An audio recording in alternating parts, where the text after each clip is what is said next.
A ladder has rungs 25 centimetre apart. Question में figure associated है। आपके पास एक लैडर है, लैडर का मतलब होता है सीढ़ी और रंग्स का मतलब होता है स्टेप्स। इस लैडर में किसी भी दो रंग्स के बीच जो डिस्टेंस है वो 25 सेंटीमीटर है। तो मैं एक एक करके आपको समझाते जाता हूँ सेंटेंसेस को और फिर सॉल्व भी करूँगा। तो पहले इतनी इन्फॉर्मेशन को लिख लेते हैं। We are given distance between two rungs is equal to 25 centimetre. किसी भी दो रंग के बीच डिस्टेंस कितना है? 25 सेंटीमीटर। आगे आपको बता रहे हैं the rungs decrease uniformly in length from 45 centimetre at the bottom to 25 centimetre at the top. इसका मतलब ये कि ये जो रंग्स की लेंथ है वो यूनिफॉर्मली डिक्रीज हो रही है। यूनिफॉर्मली डिक्रीज होना यहाँ पे इंपॉर्टेंट वर्ड है। यूनिफॉर्मली डिक्रीज होने का मतलब ये है कि किसी भी दो रंग्स की लेंथ का जो डिफरेंस है वो कांस्टेंट है। मतलब फर्स्ट रंग और सेकंड रंग की लेंथ का जो डिफरेंस होगा वही सेकंड रंग और थर्ड रंग के बीच के डिफरेंस के इक्वल होगा। इसका मतलब समझ रहे हैं आप? ये जो रंग्स का लेंथ है वो एक अरिथमेटिक प्रोग्रेशन है, क्योंकि एपी में ही किसी भी दो कंसेक्यूटिव टर्म्स के बीच का डिफरेंस हमेशा सेम होता है। तो ये यूनिफॉर्मली वर्ड का मतलब ही यही था कि रंग्स की जो लेंथ है वो एक अरिथमेटिक प्रोग्रेशन है। बॉटम वाले रंग की लेंथ कितनी है? 45 सेंटीमीटर। और टॉप मोस्ट में जो रंग है उसकी लेंथ है 25 सेंटीमीटर। ठीक। और बॉटम वाले रंग और टॉप मोस्ट वाले रंग, इनके बीच डिस्टेंस आपको गिवन है 2.5 मीटर। 2.5 मीटर का मतलब होता है 250 सेंटीमीटर। अगेन इतनी इंफॉर्मेशन को लिख लेते हैं।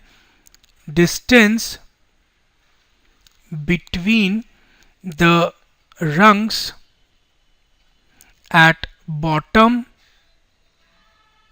and top, bottom to top भी लिख सकते हैं, bottom to top is 250 centimetre. जो 2.5 मीटर गिवन है उसको मैंने सेंटीमीटर में कन्वर्ट कर लिया। ठीक।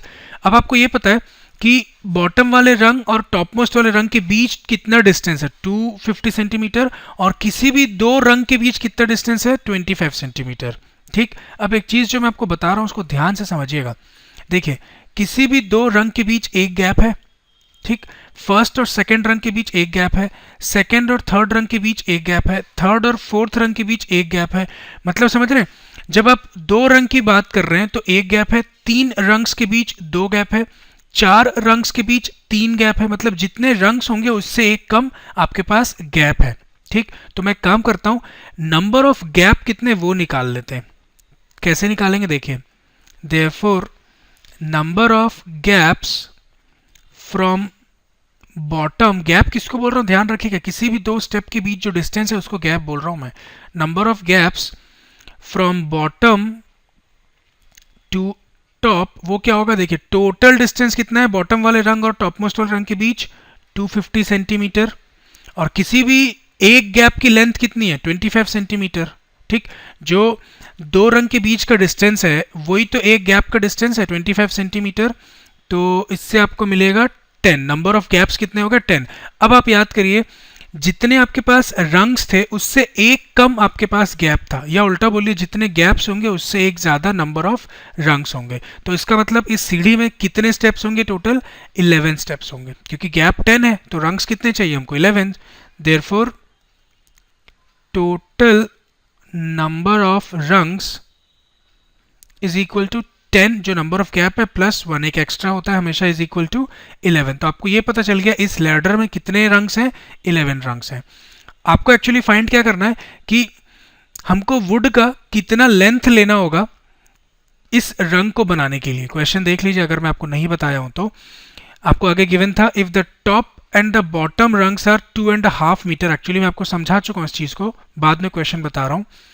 What is the length of the wood required for the rungs? कोई चाह रहा है कि इस स्टेप्स को वुडन बनाना, वुड का बनाना चाह रहा है कोई इस रंग्स को, तो उसको वुड का टोटल कितना लेंथ लेना होगा इस रंग्स को बनाने के लिए। ठीक।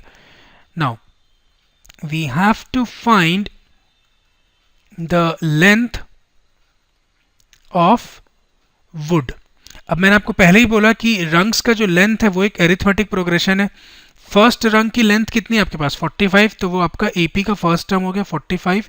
लास्ट रंग की लेंथ 25 सेंटीमीटर, तो लास्ट टर्म हो गया आपके पास 25। यूनिट नहीं लिख रहा हूँ, सेंटीमीटर जानबूझ के। नंबर ऑफ रंग्स जो है वही तो नंबर ऑफ टर्म्स है। नंबर ऑफ रंग्स कितना आपके पास? 11, तो नंबर ऑफ टर्म्स होगा 11।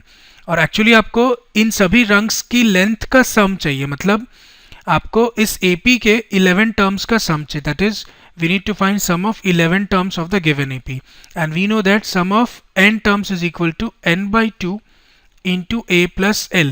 जब भी हमको लास्ट टर्म पता होता है तो हम इसको यूज करते हैं.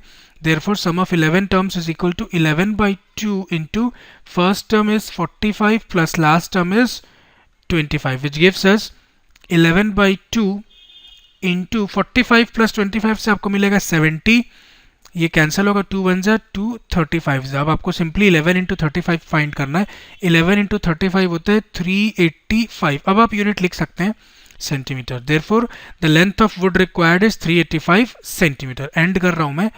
Therefore length of would required is 385 centimetre. बहुत ही अच्छा क्वेश्चन था वैसे ये. ऑल ऑफ अ सडन ये लगता नहीं कि एरिथमेटिक प्रोग्रेशन का क्वेश्चन हो सकता है, लेकिन यहाँ पे उसने वर्ड यूज किया डिक्रीजेज यूनिफॉर्मली, उससे हमको पता चला कि ये एक AP है. जो रंग्स की लेंथ है वो एक एरिथमेटिक प्रोग्रेशन है. ऐसे क्वेश्चंस एग्जाम में आते हैं अक्सर. Let us see the fourth question of the same exercise.